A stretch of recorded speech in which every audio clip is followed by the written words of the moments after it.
le vin, les huîtres, le beurre. L'agriculture, l'ostréiculture et l'élevage. Ces trois combinaisons sont apparemment sans relation, mais en fait, ils se combinent délicieusement ensemble. Je m'appelle Célia, je suis taïwanaise et je travaille dans le vin depuis 7 ans en France. J'ai beaucoup voyagé pour savourer le vin et la nourriture française. Pendant mes séjours, je continue à développer ma passion et à comprendre pourquoi lorsque l'on pense à la gastronomie, on pense à la France. Ce que j'ai compris, c'est que l'importance de l'origine des aliments. Suivez-moi dans mon voyage culinaire, je vais vous révéler les secrets de la gastronomie française.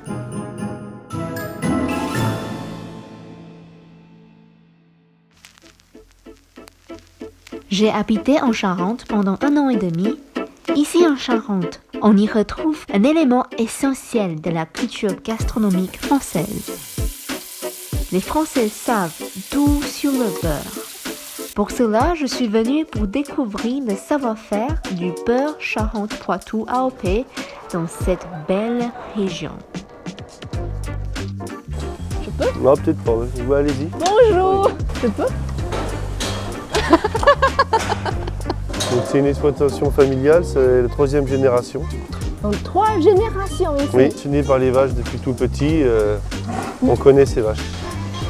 Pourquoi les vaches sont à l'intérieur au lieu de l'extérieur? Cette saison, on est rendu fin novembre, donc depuis 1 mois, les vaches ne sortent plus dehors. Ils sont comme nous, quoi. Quand il fait froid, on reste Exactement. à l'intérieur. Quand il fait chaud, quand il fait printemps, ils On sortent sort, dehors. voilà, exactement. Ah, d'accord.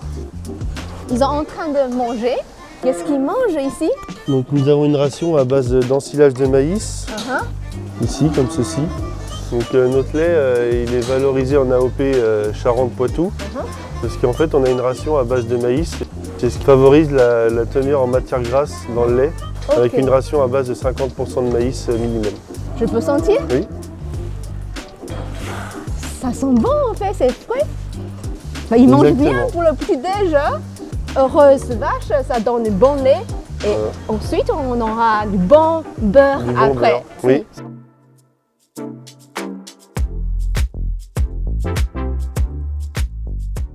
Nous sommes en Poitou-Charentes où on fait du beurre AOP Charente-Poitou. Je sens déjà du beurre. Ça fait 40 ans où il y a un cahier des charges qui est bien défini, sans OGM. C'est-à-dire que 95% de la nourriture du cheptel est produit D'ici. ici sur les terres des producteurs. Ah, incroyable. Et j'ai vu, ça c'est en barrique, en bois. Pourquoi c'est en bois? Parce qu'il y a 100 ans, l'inox n'existait pas. Donc c'est la tradition et c'est le savoir-faire de la région. Tout à fait. Pour garantir une fraîcheur à la matière grasse et ensuite de collecter dans un rayon de 60 km à peu près environ autour de chaque coopérative. Nous, on a 24 heures pour mettre en maturation. C'est-à-dire que le lait est collecté, il est écrémé, on en retire la crème et cette crème, on la met en maturation. D'accord.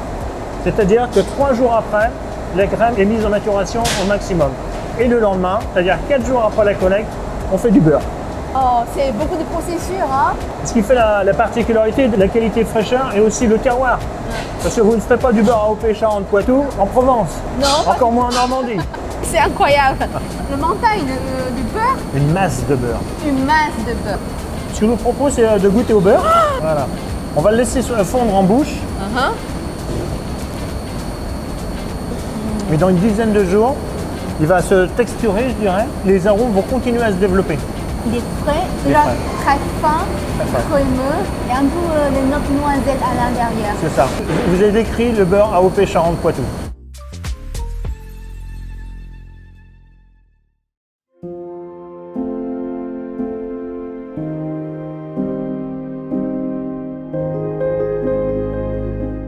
L'une de mes expériences préférées en France a été la découverte et la dégustation des huîtres.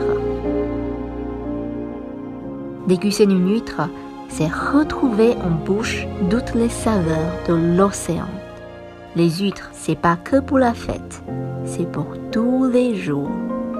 Les huîtres Marais Oléron sont parmi les plus connues en France. Je viens ici au bassin Marais-Oléron pour découvrir ce bijou iodé. Bonjour Thibaut. Bonjour, tu veux venir nous rejoindre pour voir? Il y a des bottes. Oh là là, mais j'ai jamais essayé hein. Mais regarde, je pense que c'est plus grand que ma taille. Merci beaucoup. Alors la technique c'est de tourner le talon en levant le pied. Donc, en fait, c'est les environnements que les huîtres qui se grandissent. Non, c'est là où on affine nos huîtres. On D'accord. fait grandir nos huîtres en mer et après on vient les affiner dans nos clairs, un bassin d'eau saumâtre. Elles vont se charger du terroir Marais-Oléron et perdre un peu de sel. Ça fait des huîtres beaucoup plus douces qu'une huître qui va être élevée, qui va venir directement de la mer. Il y a moins de salé. Il y a moins de sel Uh-huh. et en plus on a un goût particulier dû aux microalgues qui poussent dans les clairs spécifiquement. Ah, c'est pour ça. J'adore les huîtres. Et depuis que je travaille à Cognac, tous les samedis, c'est aller au marché et acheter 12 huîtres de Marais-Oléron. J'aime bien acheter les fines de clair, mais j'ai entendu qu'il y a 4 différents. Ouais. des huîtres. Après, on a les fines de clair vertes. Ça va être une huître qui va être un peu comme la spéciale, un peu charnue, mais très verte. Mhm. Spécifiquement, c'est quelque chose de spécifique au bassin de Marais-Oléron. Mais vous avez toujours un couteau chez Toujours. toi. Mais ouais, il faut regarder ce qu'on fait. Waouh, c'est joli. La couleur verte. Et ça, c'est spécifique sur Marais-Oléron. Il n'y a qu'à Marais-Oléron où on fait des huîtres vertes. Donc, c'est tout naturel. C'est tout naturel. Et il n'y a que ici. Il n'y a que ici. Cheers. C'est tout le goût de notre terroir. Une huître assez douce en bouche. Un peu les arômes végétales. Ouais.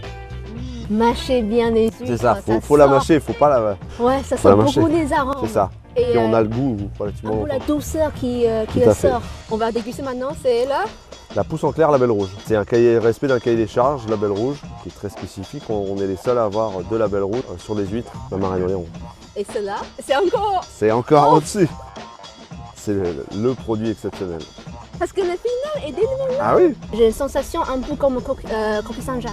Ouais, il faut goûter les huîtres, une pousse en clair une fois dans sa vie. Ah oui. Je Ah pense oui, que oui. C'est un des meilleurs huîtres que j'ai mangé dans Merci. ma vie. Merci beaucoup. Bon, on y va. On y va, on est parti. Bah, s'il vous plaît. Attends, je me passe. Ah oui, oui. Faut tourner le pied, faut virer. Vous avez besoin d'aide? Moi ça va aller très.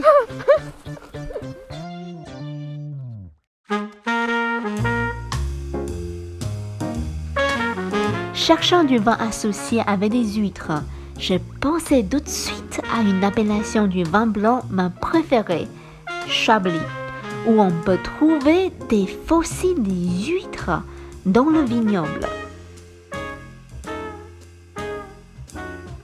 Oui, bah là on est sur une proportion, voilà, on voit qu'il y a énormément de cailloux et Ouais. voilà, que du calcaire, hein, des cailloux très blancs. Donc peut-être on peut trouver très les calcaires. fossiles faciles, non? Dans la région? Ah, Ici dans la terre? Hop, ah voilà, les petites huîtres. Tu as Qui méritent déjà. Des fossiles faciles comme ça, dans le vigne? Ouais. C'est comme un bijou ici là. Ah voilà. Donc voilà, regarde. on a vraiment le... Voilà, donc il n'est pas rare d'en trouver, on en trouve tous les jours. Hein, quand on travaille une journée dans les vignes, on trouve des fossiles partout. Oui, effectivement, à Chablis, on a uniquement du chardonnay. 100% chardonnay partout. Sur les 5500 hectares autour de nous, c'est du chardonnay. On a le facteur sol qui est très très important et le facteur climat. Voilà, il y avait la mer partout ici. Il y a C'est vrai 150 millions d'années. Oui. Tous les sédiments qui étaient dans l'eau se sont déposés au fur et à mesure sur les fonds sédimentaires. Et une fois que la mer s'est retirée, voilà, donc on avait des jolies couches de calcaire. Tout ce calcaire, finalement, va faire que les racines vont pouvoir se développer différemment que si on n'avait pas de calcaire comme à un autre endroit. Il fait plus frais ici, il fait... On aime bien garder les nuits très fraîches en été. Plus frais va faire qu'on va avoir une belle fraîcheur dans les vins de Chablis. Maintenant, je suis curieuse. Si les vins de Chablis ont une telle tradition de cépage chardonnay, il doit y avoir une bouteille qui marie parfaitement avec les goûts taïwanais. Je suis une Taïwanaise, on adore le fruit de la mer. J'aimerais bien savoir comment choisir une belle bouteille de Chablis. Donc Chablis, nous sommes en Bourgogne. Donc déjà, il y a des niveaux d'appellation. Petit Chablis, Chablis, premier cru, grand cru. Et sur des terroirs caractéristiques, c'est-à-dire qu'il y a une identité forte pour chacun des vins. Première impression au nez, je sens un petit fumé Et derrière de ça, je sens des fruits concentrés, intenses et un peu zeste d'agrumes. Le vin il a beaucoup de complexité, mais dans le même temps, il est très élégant et la finesse est tellement lente. Je sens beaucoup des arômes dans ma bouche et tout ça dans un verre de Chablis. Exactement, c'est la magie de Chablis. Voilà. Les vins de Chablis vont aussi avec l'art de la table et de la cuisine. Un grand cru de Chablis va parfaitement bien avec un poisson cuisiné avec une sauce, avec un beurre blanc, où on a vraiment la fraîcheur du produit, mais aussi la complexité. Ça, je pense, ça va très bien avec un plat ma préféré taïwanais. Vous savez quoi? Non? C'est le ravioli à la vapeur, mais aux crevettes. Avec ce vin, je pense, ça va porter beaucoup des énergies de ces ravioles et donner beaucoup des arômes umami aux crevettes. C'est vraiment la caractéristique de Chablis. Cet équilibre et cette fraîcheur sont des vins qui ne sont pas lourds, mais aussi, puisque c'est le caractère unique, notamment sur les premiers crus et grands crus de Chablis, c'est leur capacité à vieillir, à être gardés en cave et sur lesquels on va gagner encore en complexité. Là, les vins vont se transformer aromatiquement.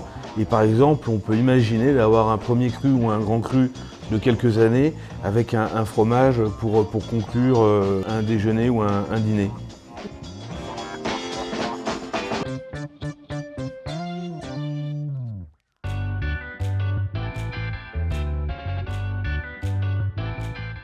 Bonjour Frédéric, Bonjour Célia, ça va?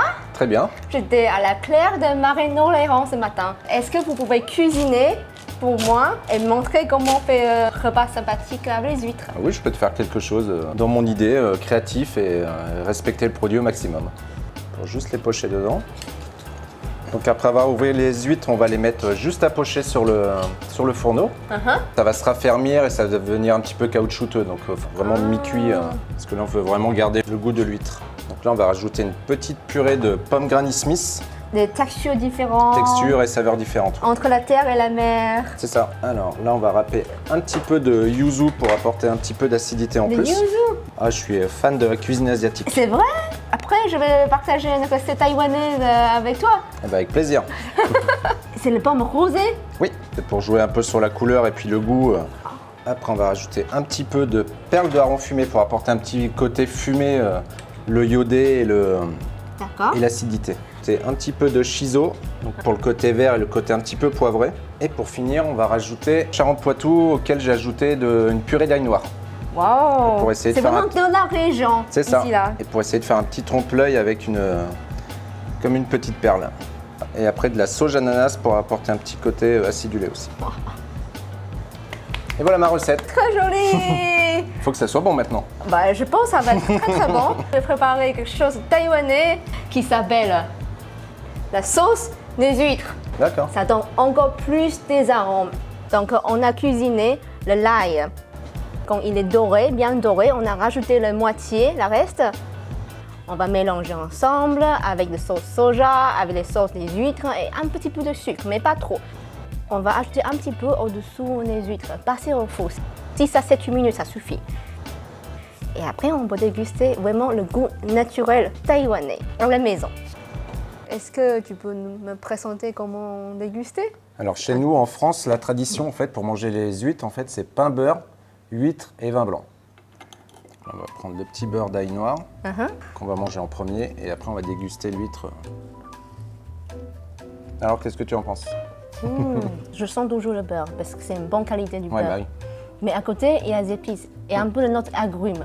Donc c'est bien équilibré entre l'acidité et le beurre. Et après, on va déguster avec... C'est ça. Bon appétit. Bon appétit.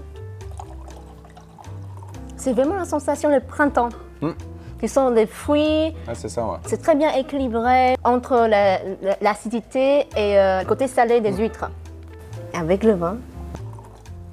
Parfait. On va passer au tien maintenant. Tu es prêt de partir avec moi à Taïwan? Pas de souci. On y va?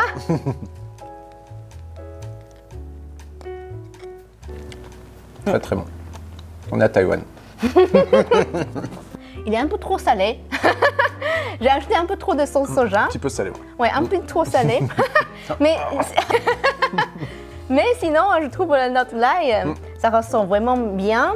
Et avec le vin, tu sens beaucoup plus de fruits, tu sens beaucoup plus de fleurs et la fin de bouche, elle est vraiment très bon. Et surtout parce que j'aime bien ajouter un peu de sauce soja, ça va donner un peu plus de umami dans le repas. Mais la prochaine fois, tu ajoutes un peu moins de sauce soja.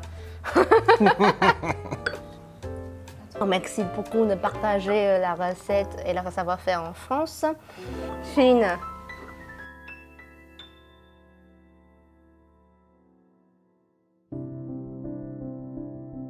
Le vin n'est pas que du vin. La nourriture n'est pas que de la nourriture, mais c'est le mariage entre les deux. L'un ne va pas sans l'autre. En comprenant l'origine des nourritures, la gastronomie française devient plus accessible. J'ai rencontré beaucoup de gens talentueux et passionnés pendant ce voyage, et j'espère que je peux continuer ma passion et partager le savoir-faire français avec du monde. La nourriture nous permet de nous réunir et de passer un moment agréable. Maintenant, j'ai compris que la nourriture est une langue universelle. Tout le monde peut en profiter, tout le monde peut en apprécier. Mais il faut juste garder l'esprit curieux et ouvert à nouveau.